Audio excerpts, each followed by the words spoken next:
Pues, doctor, díganos entonces, la flor de Cuchunuquia, digo, hace poco hubo un festival, pero ¿qué es lo que hay que saber acerca de la preparación de esta flor? Primeramente quisiera comentar, ¿qué pasó?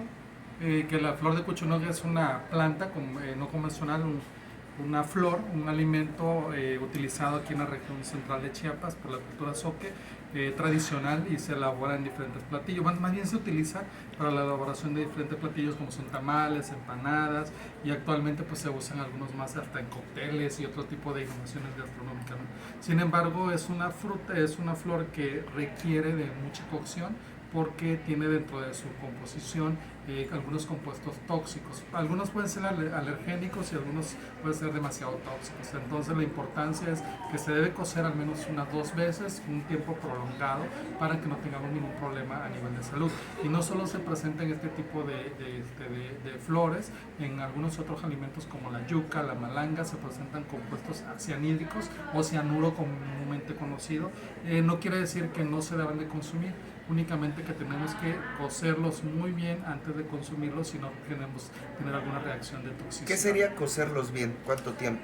Al menos ahorita estamos desarrollando un estudio en el laboratorio por un estudiante de maestría y esto, y lo que avances que hemos ido encontrando es que se requieren al menos dos cocciones de 15 minutos cada uno, hervidos. Al vapor requiere mucho más tiempo porque no se alcanza la temperatura tal cual se alcanza hirviéndolos.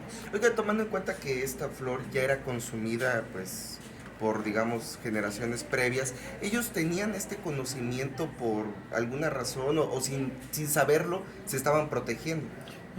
Sí, fíjate que la mayoría de los compuestos tóxicos anteriormente, que no habían estudios tan profundos, era precisamente por cuestiones del azar. Llegaban y lo consumían, y si les creía toxicidad ya no lo consumían, pero aquellos que ya no les creía ningún problema de toxicidad lo consumían. O algunos era que la gente decía, lo tenemos que cocer porque en el proceso de cocción se elimina las toxinas, pero mucha gente murió por eso, incluso por un mal consumo o una mal recolecta de hongos.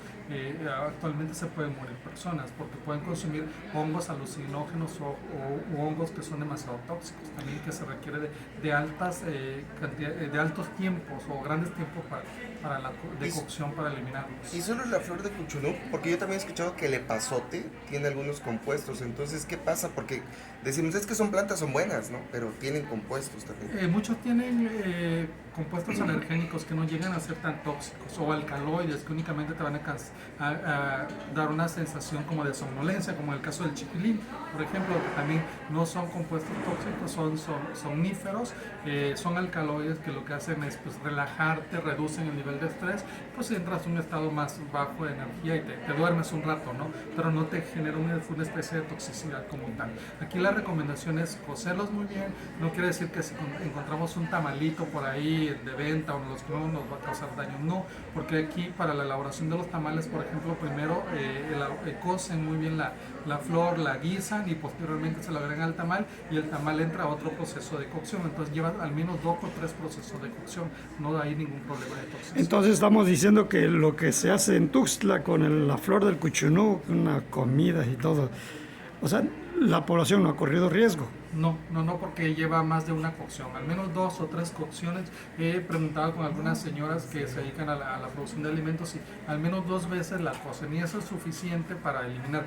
2 cocciones de 15 a 20 minutos son suficientes para eliminar. Esto sería más bien, digamos, para alguien que por gusto propio quiera ir, comprar la flor, pero desconozca tal vez este proceso. Claro, sí, tiene que cocerla para que no tengamos problemas. De hecho, el árbol se conoce como matarratón, porque si se lo damos a comer a los ratones tal cual se mueren.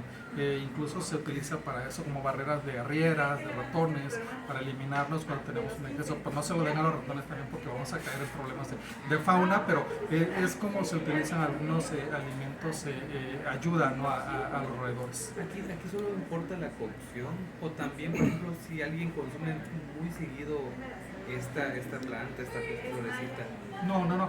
Si está bien cocido no hay problema, porque podemos consumir el suficiente de diferentes momentos y no pasaría nada. Porque, por ejemplo, me pregunta, hay algo similar con la chaya, por ejemplo, dicen que la chaya se puede tomar para el jugo verde y todo, pero también que hay hay cierto periodo que lo debes de dejar también porque te puede provocar afectaciones. Sí, no, pero aquí es otro tipo de componentes que tienen que no te generan problemas de toxicidad, sino te pueden bloquear algunos alimentos que no son cocidos, como la soya, por ejemplo, si no la coces, te bloquea el sistema de absorción de algunos componentes y entonces después de consumirlo mucho tiempo puedes caer en un problema de nutrición, por ejemplo, o en otro tipo de problema, pero muchos alimentos, por eso lo indispensable que la mayoría de los alimentos, sobre todo las leguminosas, como los frijoles, la soya, las alubias, tienen que ser cocidas perfectamente bien.